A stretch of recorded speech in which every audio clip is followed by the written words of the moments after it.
Have you ever given with a full heart, helped someone in need, or recited prayers with deep sincerity, and yet felt that the universe didn't respond? Have you ever looked around and wondered why others seem to receive blessings and divine signs, while your devotion seems to echo into silence? Welcome back to the channel. I'm grateful you're here today because we're diving into one of the most misunderstood mysteries in the spiritual life: the gap between intention and outcome, the unseen reason why your prayers, your generosity, and your spiritual practices may not seem to bear the fruits you hope for. Today we explore an ancient and often overlooked truth: that your good deeds, no matter how heartfelt, may remain spiritually inert if you forget the most critical step: what you do with them after they're done. This is the wisdom of spiritual redirection, often referred to as dedicating or transferring the merit of your actions. It is the final act that gives your spiritual work its wings. Let us begin with a quiet tale. There was a humble man named Koji who lived in a small mountain village. Every day he swept the temple courtyard, offered incense, fed the birds, and shared food with beggars. His devotion was pure and unwavering. Yet, his life remained full of hardship. He battled illness, loneliness, and financial strain. One day, a wandering teacher visited the village. Watching Koji work in silence, he asked, "Your heart is clean. Your service is generous. But do you ever dedicate your deeds?" Koji looked puzzled. "Isn't he doing good enough?" The teacher replied, "Doing good is the beginning. Dedicating it with clarity is what turns it into light." That night, Koji whispered into the stars, "May everything I do become a blessing for all beings." And from that day forward, he felt a new kind of peace, not because his outer life changed immediately, but because his inner world had aligned with the current of divine reciprocity. This is the mystery we'll unfold together today. It begins with the recognition that spiritual practice is not just about doing, it's about intending, aligning, and releasing. Most people pray with a desire. They give with a hope. They serve with an expectation. That is natural. But the hidden truth is this: if you cling to the results of your good deeds, they remain bound. Their energy becomes trapped in a loop of self-concern, which dilutes their spiritual power. Imagine planting a seed and then locking it in a box. It cannot grow. In the same way, when we do good but keep the credit for ourselves, when we mentally or emotionally hold on to it as our virtue, it doesn't reach its full resonance in the spiritual realm. Dedicating your merit, then, is the act of opening the box. It is releasing the energy of your kindness into the web of life. It is saying, "May this not be mine.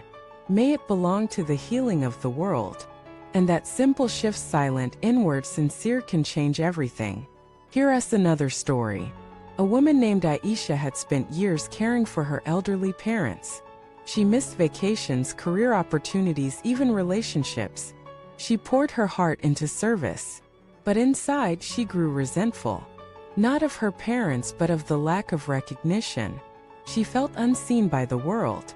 Even her spiritual efforts felt invisible. One evening, she listened to a lecture about dedication and spiritual redirection. The speaker said, "Your good deeds are seeds. But unless you consciously offer them to the whole, they may remain unseen in your soul." That night, Aisha did something new.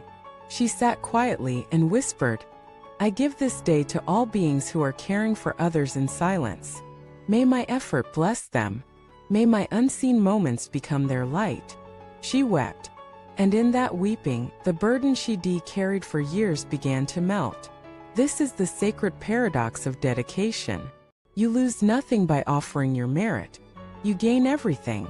Because the moment you release your good deeds from the grip of ownership, they become infused with the breath of the infinite. This principle has been taught for centuries in spiritual lineages across the world. In Buddhism, it is called parinamana, the transference of merit. In Christianity, it echoes in prayers offered on behalf of all. In ancient yogic traditions, it reflects in the practice of karma yoga, action offered without attachment to outcome. Across all of them lies one shared understanding: that the energy of goodness multiplies when you surrender it. Not only does it bless others, it transforms you. Why? because it removes the subtle ego at the root of even our holiest acts. It takes you from self-serving spirituality to soul-liberating service. Now let us address a modern concern. But isn't it okay to want some benefit from our good actions? Absolutely. We are human.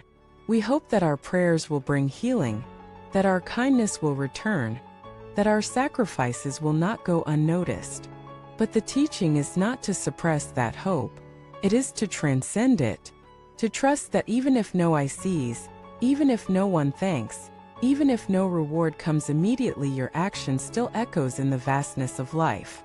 And more than that, it returns in ways you cannot yet imagine. Like the breeze that cools a mountain long after the wind has passed, or the flower that blooms in a field you've never seen. When you release your merit, it travels. It finds the lost. It uplifts the tired. It reaches the soul in need even if you never know their name. And in doing so, it sets your soul free. Because the greatest bondage is not pain, it's the belief that your goodness is yours alone.